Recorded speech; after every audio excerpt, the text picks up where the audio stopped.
بسم الله الرحمن الرحيم يا أيها الناس إنا خلقناكم من ذكر وأنثى وجعلناكم شعوبا وقبائل لتعارفوا إن أكرمكم عند الله أتقاكم إن الله عليم خبير.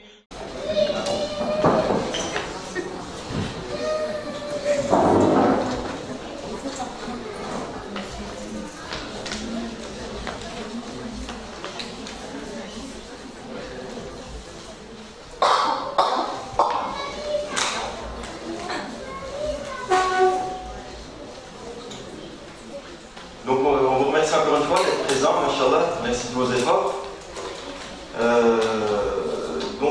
Machallah, cette organisation nous permettra par la suite d'essayer d'avancer un petit peu tout ce qui touche la communauté musulmane. C'est un travail qui a été réalisé avec un collectif, donc collectif à Besançon de certaines associations qui ont bien voulu participer. Ça fait environ 1 an et demi qu'on travaille sur le sujet et Machallah, aujourd'hui, avec ce collectif, nous avons pu mettre en place cette conférence.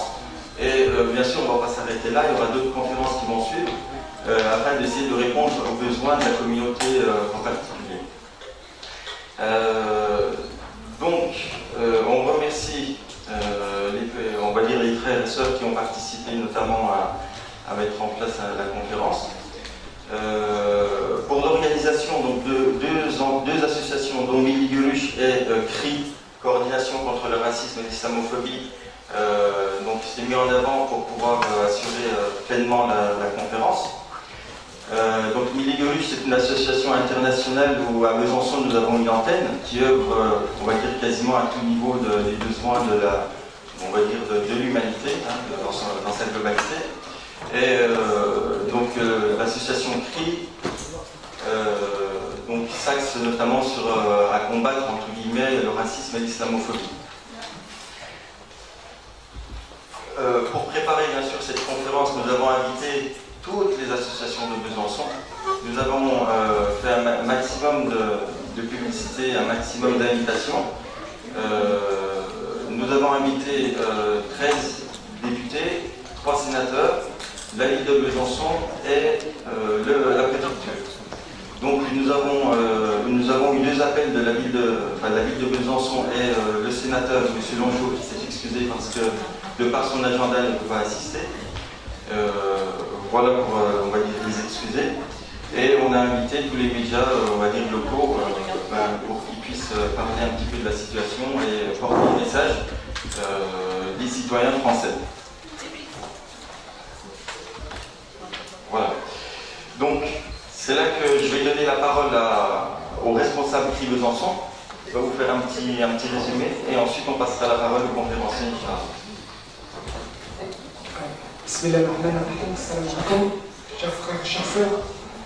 Donc en quelques mots, voilà, on a décidé de créer une antenne byzantine de CRI. CRI, donc c'est la coordination contre le racisme et l'islamophobie, donc qui mène des luttes contre le racisme et l'islamophobie, comme son nom l'indique.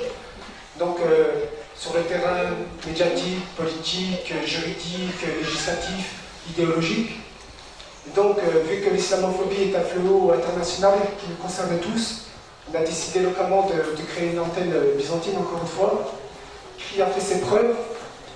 Donc, CRI est une association, une structure qui a été créée en 2008 par Abdelaziz Chambi, ici présent. Donc, ça fait 7-8 ans, donc, cette année qu'elle a investi dans ces luttes. Elle a mené des actions remarquables, avec des victoires, voilà. Et nous, de notre côté, ici, on essaie de prendre la relève et de continuer le travail. Excusez-moi, c'est très succinct, mais voilà, les frères et sœurs conférencières vont aborder le sujet de manière plus approfondie. Voilà. Je passe la parole à Mustafa. Donc, dans l'ordre, Inch'Allah, la sœur Jamila va prendre la parole. Ensuite, ce sera Maître Devel prendra la parole et ensuite Abdelaziz. Et on fera une pause juste avant le frère Abdelaziz pour la suite de la conférence.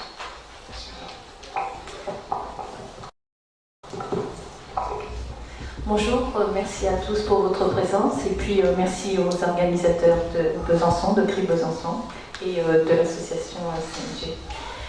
Donc moi je vais vous parler de la laïcité et de tous les concepts qui s'y rattachent, tels que le laïcisme, qui est la dérive extrême de la laïcité. Deuxième concept, l'islamophobie, qui avec le laïcisme constitue les deux faces d'une même pièce, donc laïcisme et islamophobie. Islamophobie entendue comme racisme anti-musulman. Aussi le dogmatisme, pour faire référence à l'histoire des guerres dites de religion, donc je ferai un rappel à ce sujet-là. L'athéisme, qui est une doctrine donc, basée sur, qui a pour principe la négation de la religion. Et on verra aussi qu'à un moment donné de l'histoire, l'athéisme est devenu influent et massif, ce qui a changé le paradigme d'ailleurs de pensée au sein de l'Europe. Le libéralisme aussi, qui est justement le système dans lequel nous vivons et dont le radical est la liberté, être libre, et là l'individu, le nouveau paradigme, c'est de dire que l'individu a pour vocation de rechercher tout le temps sa liberté. Le républicanisme, c'est aussi le système dans lequel nous sommes, le républicanisme français, qu'on nous brandit aussi à chaque fois en tant que paravent dès lors qu'on parle de la cause de l'islamophobie. Ensuite, et aussi le socialisme entendu comme parti politique tel que nous connaissons avec nos gouvernements successifs, d'ailleurs depuis Mitterrand et puis aujourd'hui Hollande, bien entendu ça a changé entre-temps. Alors, pourquoi réfléchir sur la laïcité ? Alors, tout simplement parce que plus que de nous y inviter, l'actualité nous y oblige. Alors, la grosse problématique en fait en France, c'est en France, je préfère parler de rester dans le cadre de la France, hein, de ne pas trop m'éloigner du sujet de la France. Donc c'est qu'on ait mis sur le banc des accusés toute une frange de la population française dite de confession musulmane. Alors pourquoi les avoir justement convoqués sur ce banc des accusés ? Et ça, c'est très problématique puisque ça génère beaucoup de crispation et comment dirais-je, on tente aussi en même temps de miner le moral de la communauté musulmane, et ça c'est problématique dans ce sens qu'on est en pleine crise économique, et ça c'est pas anodin. Alors les politiques, justement, à ce sujet-là, le fait de choisir cette période montre quelques difficultés apories au niveau de leurs compétences. C'est justement parce qu'il y a un vide de compétences chez les politiques, on pourrait l'analyser comme ça, qu'on va surfer sur la vague de l'islamophobie. C'est beaucoup plus facile. La fonction d'un politique, pour se rendre pérenne, justement, doit exister sur la scène médiatique.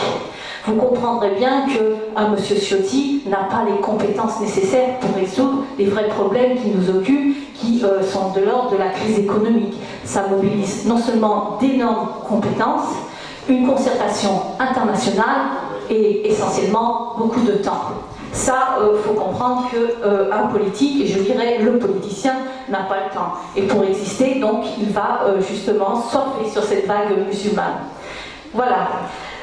Aussi, on va altériser les musulmans, dire qu'ils sont autres, jouer sur ce rapport inégal entre le musulman et le non-musulman, entre parenthèses qu'on appellerait laïque.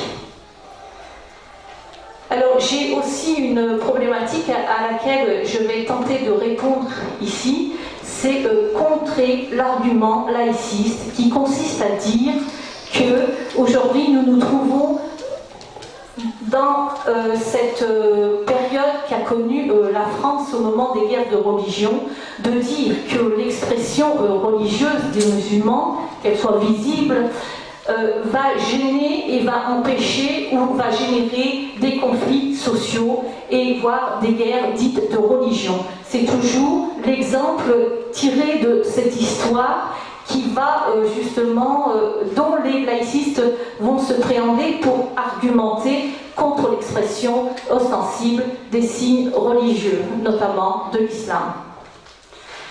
Alors pour cela, il y a lieu de faire de l'histoire et de remonter justement à cette guerre dite de religion. Et j'insiste sur ce mot « dite » de religion.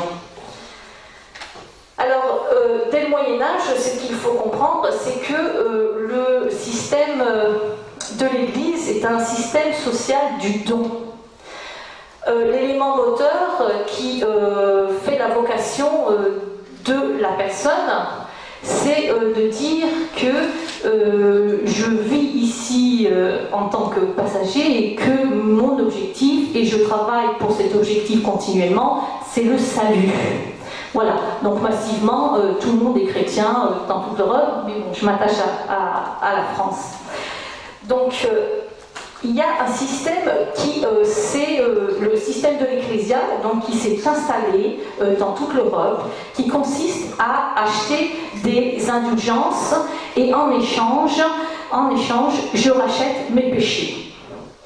Sur la base de ce système, l'Église s'est énormément enrichie. Donc je précise, les indulgences, c'est un contrat fait avec l'Église. L'Église vous demande d'acheter un bon, une sorte de contrat, et en échange, donc, vous versez une somme d'argent qui constitue un don pour l'Église et qui va servir à construire des cathédrales, des monuments qui sont assez coûteux.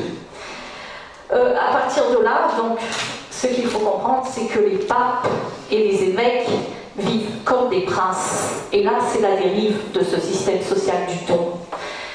Et puis arrive donc une petite révolution, une très grande révolution avec Martin Luther qui, en 1516, commence à propager sa réaction contre ce système-là et contre la papauté qui est dans sa manière de vivre luxueuse, très ostentatoire.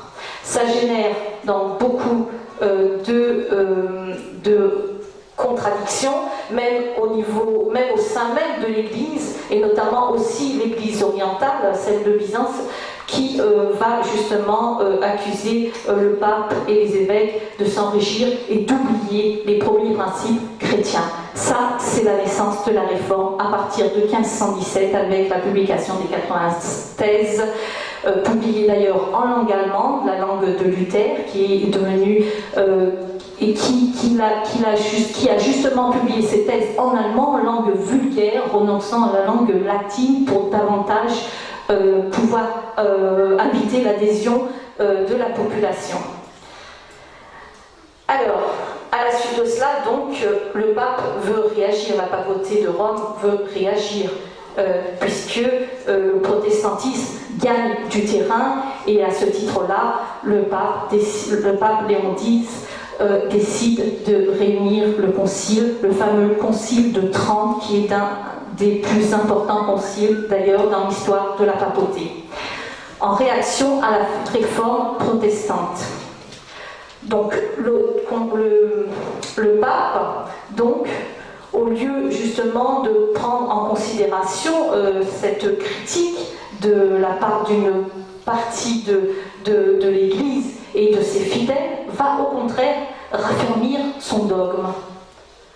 Il n'y a pas de négociation. Et à la suite de cela, Martin Luther va être excommunié. À la fin du concile, en 1563, cela signe les premières guerres de religion. Il y a 8 guerres de religion au total sur une durée de 36 années. Donc la première a lieu à Vassy, un catholique de la famille des Guises, donc s'aperçoit que des protestants dans une grange font leur prière et justement va massacrer une partie de ses fidèles protestants. S'ensuit donc 7 autres guerres de religion, et vous connaissez la plus célèbre, bien sûr, qui est celle du massacre de la Saint-Barthélemy, dans la nuit du 23 au 24 août 1572. La tuerie dégénère en massacre populaire les jours suivants. Voilà. À la suite de ces 8 guerres qui sont épuisantes pour le moral des Français, donc il y a justement le 13 avril 1598 l'édit de Nantes, qui est un édit de tolérance. On dit que la tolérance serait née à partir de cet édit. Je n'en sais rien, mais enfin c'est la réputation qu'on donne à cet édit de Nantes. Alors, qu'est-ce qu'est-il? Donc il instaure un État catholique dans lequel le protestantisme est toléré, uniquement toléré, mais reste défavorisé. Donc, pour dire que cet édit reste quand même précaire pour pouvoir se pérenniser de manière universelle. Et à la suite de cela, donc, il va falloir le raffermir, et on dira que c'est avec la Constitution, la Déclaration des droits de l'homme et du citoyen qui vient raffermir cet édit de Nantes et le pérenniser de manière universelle. Alors, ce qu'il faut savoir, c'est qu'aussi, malgré ces persécutions, le protestantisme gagne beaucoup de terrain, connaît un essor considérable. Il se diffuse surtout en milieu urbain, parmi la bourgeoisie aussi, parmi les gens qui ont accès à la culture, les bourgeois, les artisans, les gens de l'église, les érudits, les écrivains, les officiers et les justiciers. Enfin, Le roi va réagir. Et ensuite, l'édit de Chateaubriand, en 1551, précise minutieusement les modalités de la répression. Voilà, donc du coup, c'est la précarité de cet édit de Nantes, puisqu'on sait qu'après, même sous Louis XIV, il y a les dragonnades qui sont encore des persécutions contre les protestants. Alors, là, j'ai fait une première lecture historique qui met en exergue l'aspect justement religieux de ces guerres. Mais c'est une lecture qui n'est pas suffisante. Il faut s'intéresser à l'historiographie, c'est-à-dire aux différents prismes de lecture. Et là, il y a une autre lecture à faire qui est beaucoup plus politique. La lecture religieuse ne suffit pas. Donc, ce qu'il faut savoir, c'est que ces troupes coïncident avec un affaiblissement de l'autorité royale. Il y a les rois François Ier et Henri II qui n'ayant permis aucune contestation de leur pouvoir, n'avaient plus de légitimité.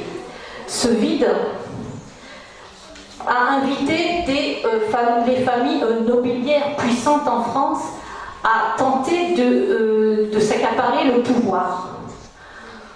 Donc, on se bataille, on essaye de maximiser un maximum d'adhérents autour de chaque famille, en dehors du fait qu'on soit protestant ou catholique. Et c'est la guerre entre ces familles nobiliaires. Donc ça, c'est l'aspect politique.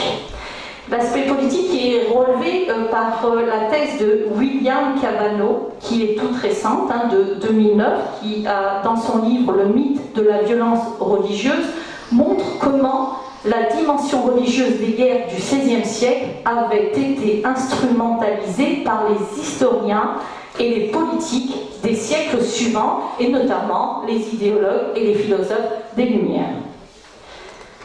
Alors, il note même que par une étude serrée de l'histoire du mot religion, il met en évidence que le terme n'apparaît même pas dans son acception actuelle et qu'il signifie pitié à l'origine. Donc, dire qu'il s'agissait de guerre de religion avant cela, on va dire avant les Lumières, c'était se tromper déjà sur la définition du vocable. Donc ça, c'est la thèse de William Cavanaugh. Donc je vous invite à lire son livre qui est très très intéressant et qui change complètement la lecture qu'on puisse faire de ces guerres dites de religion invoquées pour pour ce changement de paradigme qui a eu lieu pendant les Lumières pour passer au libéralisme et les conséquences qui s'en suivent, capitalisme, etc., guerre coloniale. Donc ça sera peut-être Abdelaziz qui développera un peu plus là-dessus sur l'aspect colonial de la chose. Donc voilà pour la conclusion sur comment on lit l'histoire. S'intéresser toujours à un pluralisme des lectures, à l'historiographie qui est faite pour ça. Voilà. Donc ça, nous avons déjà en partie défendu notre argument contre lequel le laïciste dirait que les guerres dites de religion, pour eux, les guerres de religion seraient un prétexte pour empêcher la visibilité de la religion musulmane dans l'espace public. Ça n'est plus une excuse. Alors on l'a déconstruit à moitié parce que je dirais que entre cet édit de Nantes et la loi de 1905, il y a 307 années. Donc entre-temps, il se passe des choses. Donc on pourra dire que ces idéologues des Lumières et surtout Jules Ferry, entre-temps justement, ne peut pas occulter 307 années. Il s'est quand même passé des tas de choses entre l'édit de Nantes et la loi 1905. En parallèle justement de ce phénomène de guerre et de conflits sociaux, il y a l'aspect sur les idées, sur le plan des idées. Donc il faut revenir là encore en arrière et parler de Galilée, l'histoire de Galilée qui le 16 janvier 1610 observe Jupiter et s'aperçoit que en fait avec sa lunette, ce qui est très important, il est dans la posture expérimentale déjà, ce qui est nouveau puisque avec Aristote et la philosophie thomiste, c'était uniquement l'observation. On méprisait la pratique scientifique, on va dire l'expérimentation, et à partir de l'observation, il fallait en tirer les lois universelles. Avec Copernic, avec Galilée, pardon, c'est complètement différent. La posture scientifique change, on passe à l'expérimentation. Donc, il prend sa lunette et il observe le ciel. Et ça, c'est nouveau parce qu'avant, on s'interdisait de le faire, puisque ça ne correspondait pas à la, comment dirais-je, au dogme chrétien. Voilà. Alors, donc, il s'aperçoit finalement que c'est bien le soleil qui est au centre de l'univers. Et on passe donc d'un géocentrisme à l'héliocentrisme. Un géocentrisme où c'était la Terre et l'homme qui étaient centre de l'univers, à l'héliocentrisme où justement on s'aperçoit que l'homme finalement, c'est quoi? C'est une poussière dans l'univers. Il y a un choc dans la vision du monde qui va changer la représentation qu'on a du monde. Auparavant, avec le géocentrisme, l'homme avait toute son importance. Il était l'élu de Dieu, il était très important, tout était centré sur lui. Avec l'héliocentrisme, tout change. Donc ça va complètement modifier, comme je vous ai dit, la représentation du monde qu'on puisse en avoir. Et les intellectuels, entre guillemets, de l'époque, les idéologues, les philosophes, commencent à déprécier la méthode prônée par les thomistes, les scolastiques et l'Église. Commencent à s'en détacher et à se dire que finalement on ne peut connaître que par l'expérience.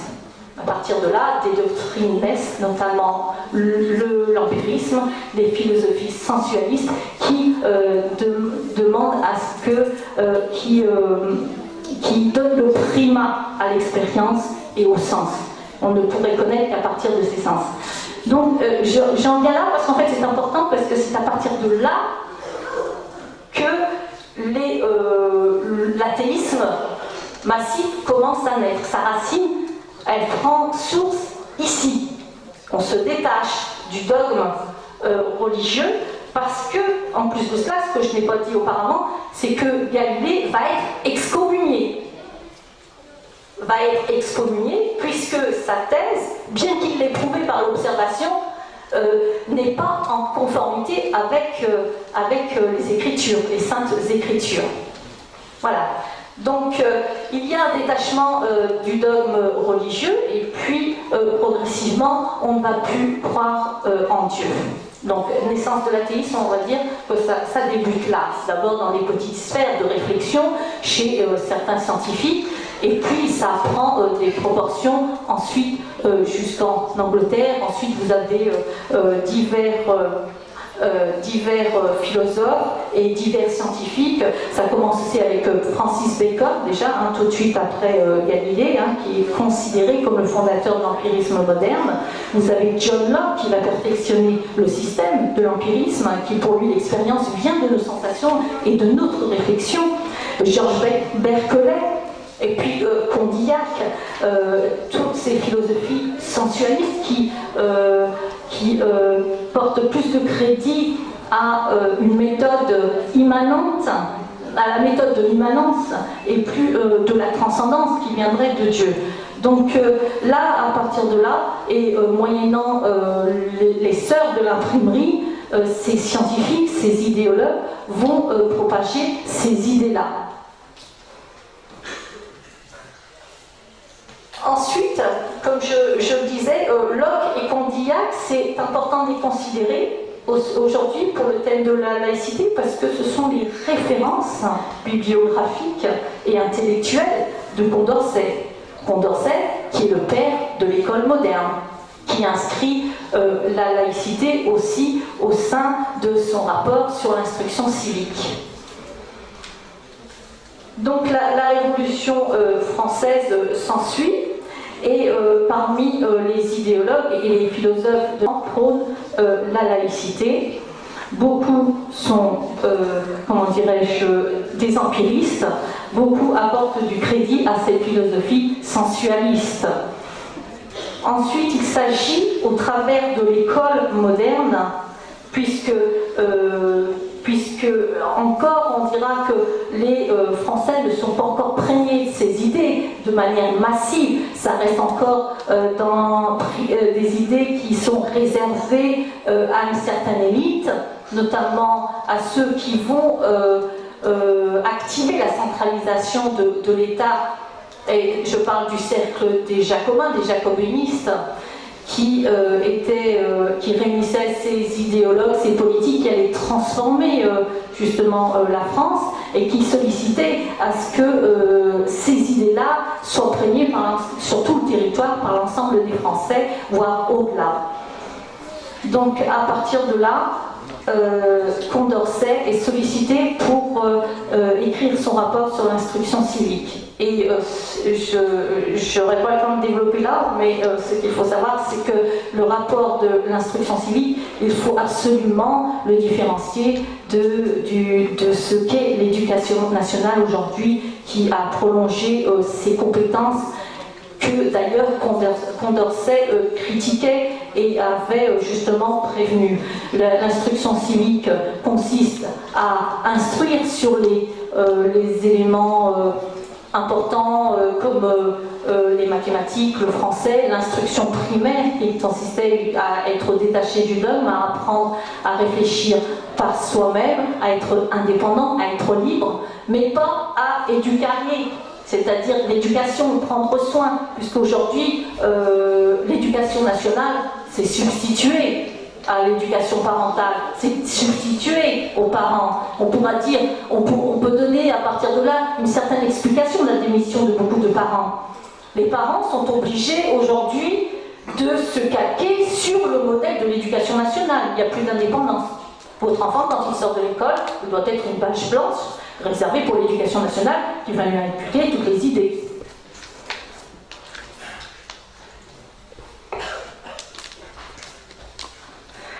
Alors voilà, maintenant je peux conclure partiellement. C'est vrai que j'avais abordé ces thèmes d'antithéisme, puisque aujourd'hui nous assistons quand même à une laïcité très militante, très éloignée de sa définition originelle, de sa définition historique, parce qu'il faut comprendre que la laïcité, aujourd'hui, elle a toute sa justification, beaucoup moins que dans le passé d'ailleurs, puisqu'aujourd'hui nous sommes dans des sociétés modernes, pluralistes, nécessitées par comment dirais-je, la gestion postcoloniale ou l'histoire postcoloniale qui a généré des immigrations et donc aujourd'hui elle se justifie davantage.